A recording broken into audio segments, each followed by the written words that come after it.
कधीकधी आयुष्यात आपण खूप बोलतो, खूप मागतो, खूप तक्रार करतो, पण तरीही हवं ते मिळत नाही. आणि काही लोक असे असतात जे फारसं काही बोलत नाहीत, काहीच मागत नाहीत, तरीही आयुष्य त्यांच्या पायाशी येऊन उभं राहतं.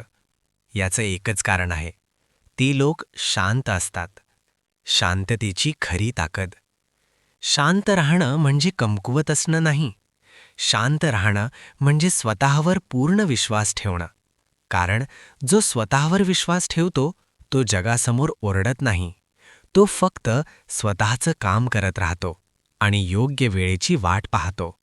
न मागता मिळणाऱ्या गोष्टी.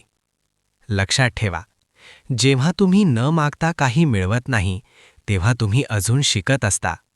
आणि जेव्हा तुम्ही शांत राहता तेव्हा निसर्ग तुमच्यासाठी निर्णय घेत असतो.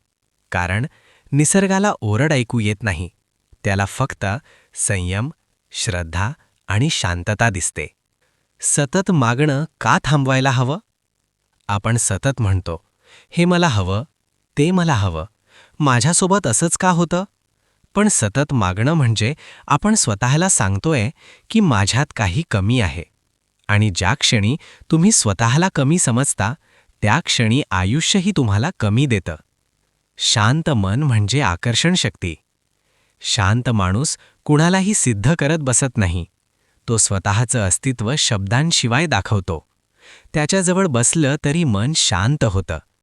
अशा व्यक्तीकडे संधी आपोआप येतात, लोक आपोआप जोडले जातात आणि यश हळूहळू त्याचं नाव शोधत येतं. शांत राहणं म्हणजे हार मानणं नाही. शांत राहणं म्हणजे अन्याय सहन करणं नाही. शांत राहणं म्हणजे योग्य वेळी योग्य उत्तर देणं. कारण प्रत्येक वाद जिंकायचा नसतो, प्रत्येक प्रश्नाचं उत्तर द्यायचं नसतं. काही गोष्टी देव स्वतः हाताळतो. विश्वास ठेवा, वेळ सर्व देतो. ज्या गोष्टी आज मिळत नाहीत त्या उद्या मिळतीलच असं नाही, पण ज्या गोष्टी योग्य आहेत त्या नक्की मिळतात. फक्त तुम्ही शांत राहायला शिकलं पाहिजे. कारण घाईत मिळालेलं सुख टिकत नाही आणि शांततेत मिळालेलं आयुष्य बदलतं. आजपासून एक छोटा संकल्प. आजपासून ठरवा, कमी बोला, कमी तक्रार करा, जास्त निरीक्षण करा, स्वतःवर विश्वास ठेवा आणि सर्वात महत्त्वाचं, शांत रहा. शेवटचा संदेश. लक्षात ठेवा, शांत राहणाऱ्याला आयुष्य स्वतः उत्तर देतं.